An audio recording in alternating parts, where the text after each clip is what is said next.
السلام علیکم ورحمۃ اللہ وبرکاتہ۔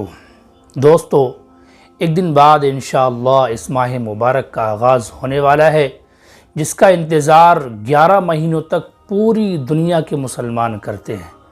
یہ مہینہ خصوصی ریاضت و عبادت کا مہینہ ہے، جس کو ہم ماہ سیام یا ماہ رمضان المبارک کہتے ہیں۔ مسلمان اس ماہ مبارک میں روزہ رکھتے ہیں اور پورے خشوع و خضوع کے ساتھ عبادات میں مشغول رہتے ہیں۔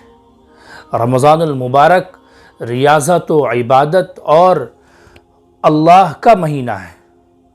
خود حضور اکرم صلی اللہ علیہ وسلم رمضان سے 3 ماہ قبل اس ماہ مبارک کی آمد کے استقبال کی تیاری کرتے تھے، بلکہ صحابہ کرام رضوان اللہ علیہم اجمعین بھی رمضان سے قبل تمام تیاریاں مکمل کر لیتے تھے۔ نبی کریم صلی اللہ علیہ وسلم نے ارشاد فرمایا کہ اللہ تعالیٰ نے میری امت کو 5 ایسی چیزیں عطا فرمائی ہیں جو اس سے پہلی امتوں کے حصے میں نہیں آئی ہیں۔ رمضان المبارک کی پہلی ہی رات سے خداوند قدوس اپنے بندوں پر نظر رحمت ڈالتے ہیں۔ اللہ تعالیٰ کی اس نظر رحمت اور عنایت سے بندگان خدا متعدد فیض حاصل کرتے ہیں۔ چاند رات سے ہی شیاطین کو قید کر دیا جاتا ہے، دوزخ کے تمام دروازے بند کر دیے جاتے ہیں اور جنت کے تمام دروازوں کو کھول دیا جاتا ہے، اور ایک فرشتہ آوازیں لگاتا ہے کہ خیر کے چاہنے والوں، خیر کی طرف آگے بڑھو۔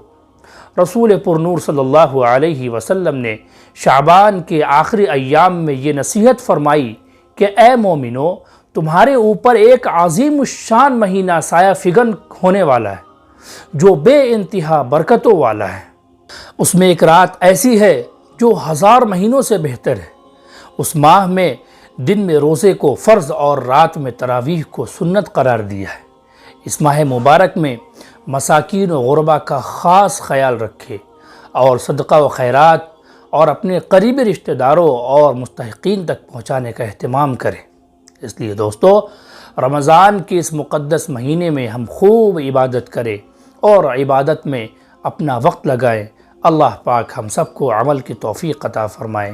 دوستو، آج کی ویڈیو میں بس اتنا ہی، پھر ملیں گے ایک نئی ویڈیو کے ساتھ۔ تب تک اپنا اور اپنے گھر والوں کا خوب خیال رکھے، ہمیں بھی دعاؤں میں یاد فرمائے۔ السلام علیکم ورحمۃ اللہ وبرکاتہ۔ دوستو، ہماری ویڈیو کو لائک کریں، چینل کو سبسکرائب کریں اور بیل آئیکن کو پریس کر کے آل پر کلک کریں تاکہ ہماری ہر ویڈیو کی نوٹیفیکیشن آپ تک پہنچ سکے، اور اپنی رائے کا اظہار کمنٹ میں ضرور کریں۔